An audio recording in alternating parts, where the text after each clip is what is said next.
call me I bet you won't call in front of a black man like that. I bet you won't call me. Fact, let me help you.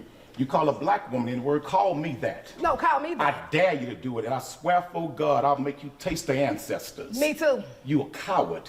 Call that black woman the N-word. You a real coward, Why man. would you do that?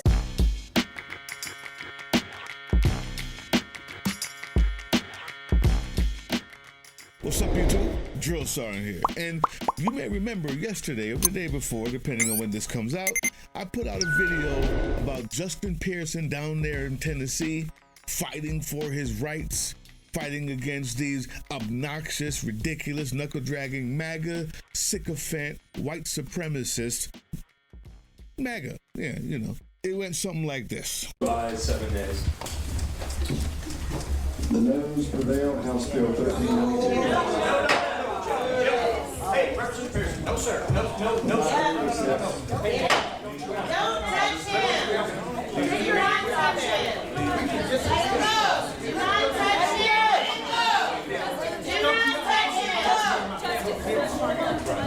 Don't you ever come out to me and my family. My farmer, you stop. But don't you ever My farmer. Now, the point of showing that, besides the fact that I love to see it, I will find any excuse I possibly can to show that as often as possible, but that wasn't it. The point of showing that, the point of that video was to say this wasn't an isolated incident. This was not just something that happened by the way. This is the beginning of an uprising, and I'm going to say why. It's not just wishful thinking, right? This is based in historical precedent. This is based in political theory, as weird as it may seem. The whole point of things like the Voting Rights Act that I'm arguing here is those type of things are not here to protect us from the government after you win them. They're here to protect the government from us. You see, as it says here, limiting the access to rights is highly dangerous for the powerful. It breeds instability.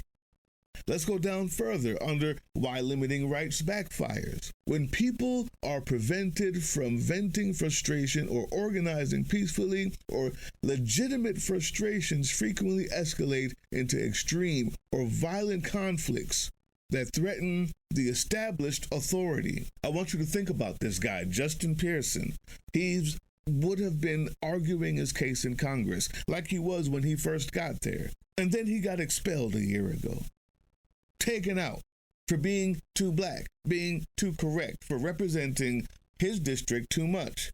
And white supremacists that were emboldened by the election of the #1 white supremacist in America, you know, the orange pile of dead skin cells attached to a pea bag we call a president. This is a guy who would have used democratic means and argued like any other congressman had he not had the rights taken away from him. And now the voting right taken away from him and his entire district gone. And so now what you see is the inevitable outcome. He's using the only thing left in the tool book, which is force. You see, also in this graphic, it says systems without universal rights and where procedural limits are arbitrary. When the powerful use force to bypass rights, they set a precedent that power, not the law, dictates outcomes. This creates a volatile environment where anyone, including the powerful, can easily become the next target of unchecked force. So that was the point of this, and so said, so done, YouTube. It was a prediction. And if you've noticed by the intro, I've got more examples for you. And I enjoy them because I see that my people have been downtrodden upon. But I didn't call for it. The fact that I have more and more is coming is a product of my understanding of that political fact is what I'm saying. But if you looked inside my comment section, I saw a whole lot of this. Not a lot. But I think it's important to answer these people. For the most part, it's all done in good faith. There's a few a-holes and dummies, but I'm not going to even respond to them. But what I want to talk about is this idea, like here, like they're not afraid of us. They're hoping for it. The black uprising equals martial law, emergency declaration, and then canceling elections. This idea of and I'm not going to get all into it in this video, the idea of martial law upon us. They don't have the numbers. They tried it already. And let me be clear here. They didn't have the numbers before this piss-colored, harebrained, AI, fake Jesus wannabe president of ours started 3 wars around the world. They didn't have the numbers before that.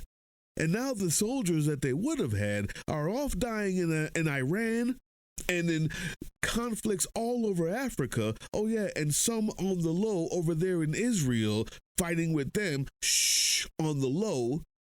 They didn't have the numbers before DEI, and they got rid of all the black people and all of the black people who were in higher up offices and all of the trans people and gay people. They didn't have the numbers before they were losing recruiting numbers because of these stupid ideas. They didn't have the numbers before then. They damn sure don't have them now.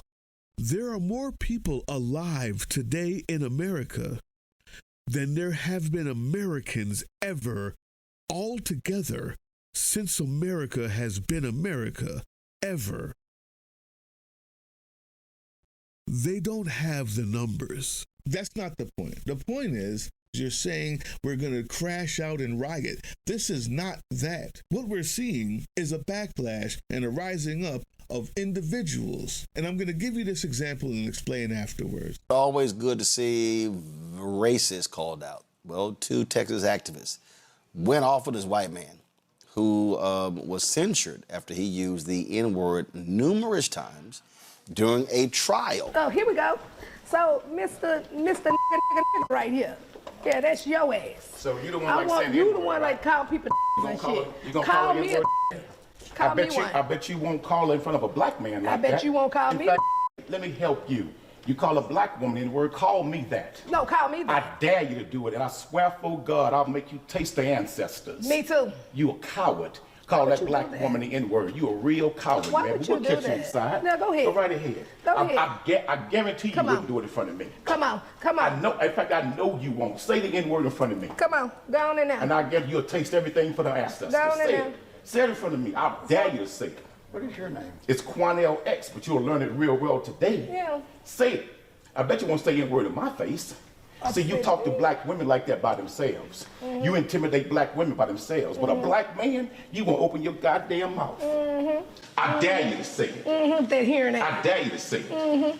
With that hearing aid in your ear and shit. Get your old ass in there. Run around here with your bald head ass, you old spot liver face looking bitch. Look at his face. Look at his face. Oh, there's another thing I got. She was loving that. She was loving that. Look at that. But did you see a riot there? What about with Justin Pearson? Was that a riot? You see, I understand your concern. Number one, the reason why black folks weren't out there with all of the other No Kings marches is just for that reason. Because the only people that they would end up hurting would be us. No one ended up getting hurt because we weren't there. But not because they're going to implement martial law. They can't do that. But whatever the worst outcome is, that's not what this is. This is pulling up on you. You don't have enough places to put people to be safe. That guy felt safe saying the N-word in the court because he knew he was surrounded by those same officers. And then somebody pulled up on him. But then if say that you want to you're just going to put brown shirts at all the Capitol buildings, well, we'll pull up on you at the restaurant. And then they're going to pull up on you at the library or maybe your cottage and then maybe the parking lot. The problem is this type of uprising goes alongside with what happened last Sunday or Saturday when the people in Alabama actually did an organized march for their voting rights. Black folks is coming out for that as well. But this isn't that. This is pulling up on you. That's the difference. So all the people who had these concerns, I don't think you understand what I'm saying. Number one, I'm not calling for anything. I'm telling you the inevitable outcome of these people's foolishness and why it's so dangerous for them to be doing it. I don't have to call for it. The logical outcome of denying rights that were already won and fought for. More pull-ups are going to happen. People aren't going to take it. You see, what she says here at the end might be the most important part. N-word and think he can intimidate them and frighten them, and those sisters don't have backup. No, we will rise to the occasion and send that bigot a clear, crystal message. Hands off of black females. We're not going to tolerate that. And then, and one other thing in regards to, by us being here in Brazoria County is a majority minority county now. So those times of lynching, those times of racist behavior, especially how so comfortable that he was in that courtroom, it's over. We will no longer tolerate it, and we will rise to the occasion, and we will expose it, and we will shut you down. That's the key. That's the key. Where there was a element of decorum in the courtroom, you didn't need him or her. Where there was the Voting Rights Act and non-cracked districts, you didn't need him or her. But now, the minute that they see you're talking about going back to lynching, that's the only thing they see, because there is no, when you take away the rights, I don't have to explain it anymore. This is the inevitable outcome. This is why he exists. That's why she's there. That's why he got pulled up on at the one place that they knew he wouldn't have the protection of the courthouse. And it will be somewhere else next time. And I'll keep showing it because I enjoy it, but not because I'm calling for it. If you want to do something that is substantial and works on a greater scale, maybe you'd like to join Spec Ops. We vet thoroughly, but if you make it through, we do other things, which include helping, mutual aid, helping people in need in the times of authoritarianism, and teaching you how to fight back properly. But the last thing I'm going to show you here is that it's not just us. This is called political theory. The uprising is here. It has started. It has begun. That wasn't clickbait. The thumbnail said it correctly. It started. And every time I see more of it, and the more direct action, not riots, people. It's not what you think it is. They're going to try their hardest to get these brown shirts in front of voting places and get rid of that anyway. We need to be voting. We need to be organized.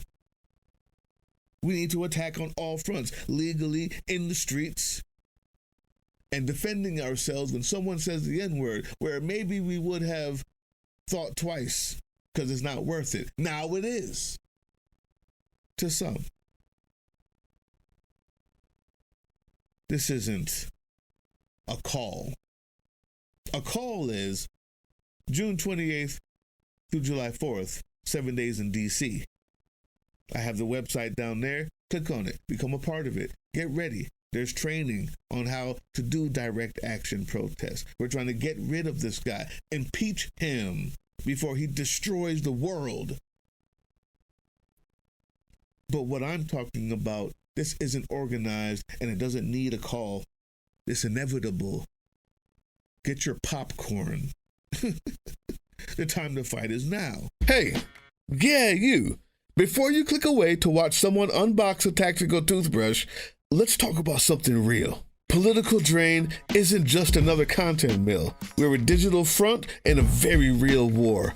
Not with bullets, but with ideas, with action, and with solidarity. We pair urgent news with critical education. And we build community around actual resistance, not the hashtag kind. The kind that moves. But here's the thing. None of this is free. It isn't. Behind every video is time, labor, research, and some weird guy asking if we're going to pay the hosting bill. And yeah, some of that money goes to things we can't necessarily say out loud.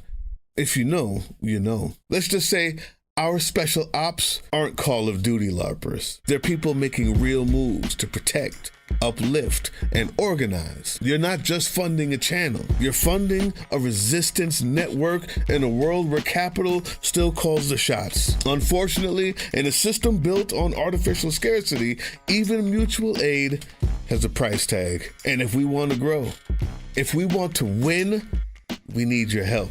We need your help. So if you've got even a few bucks to spare, toss it our way.